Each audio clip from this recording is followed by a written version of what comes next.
quite happy about that. So my thing with second gens, like, I'm not just gonna bash on them. If you're just getting into diesel trucks, It's a good little diesel truck to get started off on, especially if you haven't dealt with one in a while.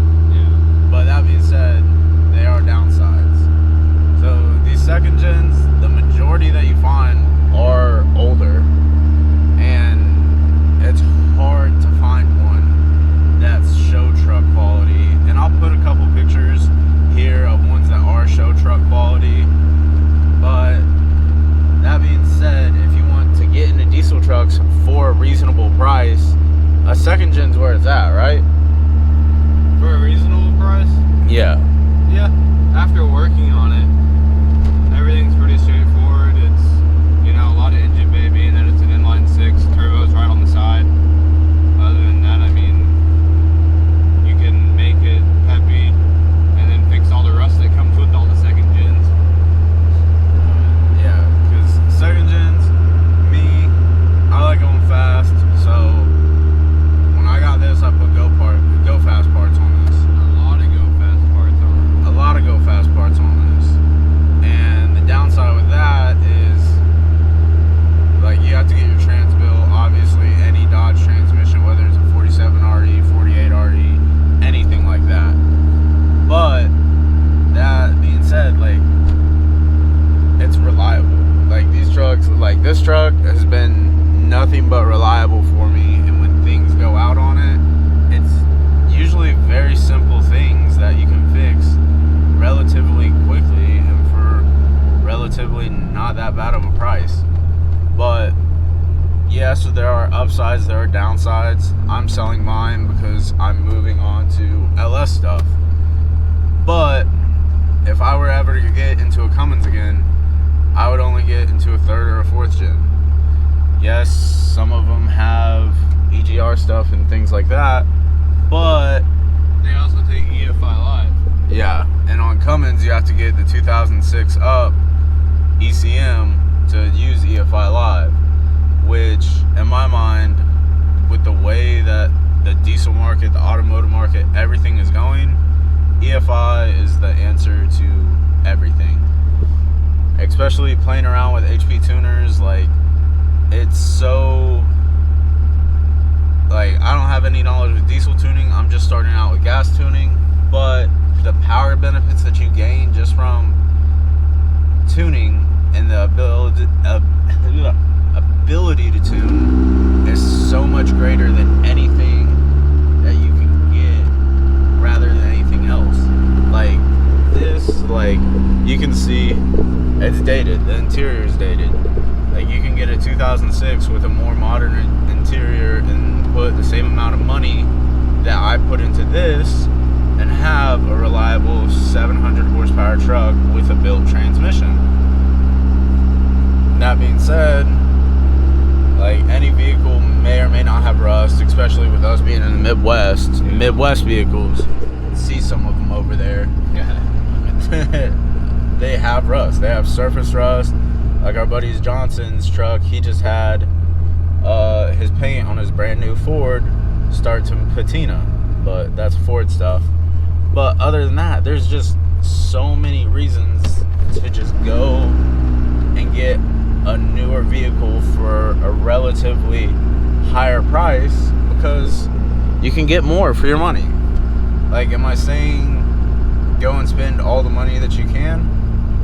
No, I'm not going to say that because everybody has different budgets and everything. A second gen might be the best thing for you to get into. But for me, I get smart to stay away from that. but that's Tony, he has his Duramax. But for me, if you're wanting to go fast, if you're wanting to have reliability, you could also get a Duramax from roughly the same time period that you can use EFI on. And that stuff is insanely more cost effective when you look at price per horsepower. That's why people love gas motors more too. The price per horsepower.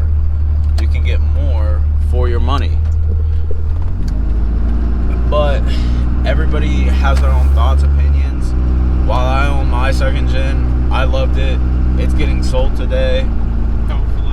hopefully, as long as these people take it. You gotta love selling things on Facebook Marketplace. There's nothing wrong with the truck. It's just the amount of time and money that was put in it. I expected more. Whereas, like me, coming from Duramax, I can get a built trans. I can throw EFI live on it and already be in 500s. Yeah. So, that's the only complication. It's the only downfall. Don't expect to just dump money into it and be faster than anything on the street. And yes, there are people that have second gen trucks, but they do an insane amount of modifications for them to be reliable second gen pumps. It all starts and ends with that VP44 injection pump. Right. That thing has its limits. Yes, you can buy hot rod VP pumps, Dragonfire ones. It does get expensive. And for Expensive. Yeah, and for that same price, you can just get a 15% over CP3 Right. and just be able to tune that in, because I have an Edge comp box on this, and yes, these box tuners do wake these trucks up, but the advantages of EFI live tuning, it's like with any vehicle. It into the specifics. I feel like this. I know it doesn't, but I feel like the Edge box, you crank it up and it's like, all right, we're just gonna dump fuel.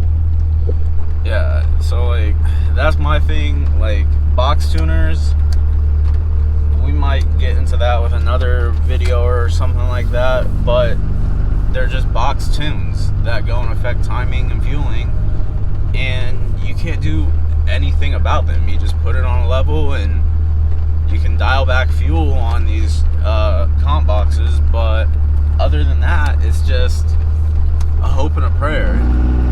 With EFI Live, you can just get exactly what your vehicle needs, tuned to your vehicle, which is something that I believe in. The second gens, I love the look of them and everything, but looking at it from like a mechanical side, it's more cost effective to get something newer and start to upgrade that. Yeah, free to check the oil. I do. But there's so much more. But hey guys, I hope you like this video. Truck's getting sold today, hopefully, so you won't see it on the channel anymore. Make sure you like, subscribe.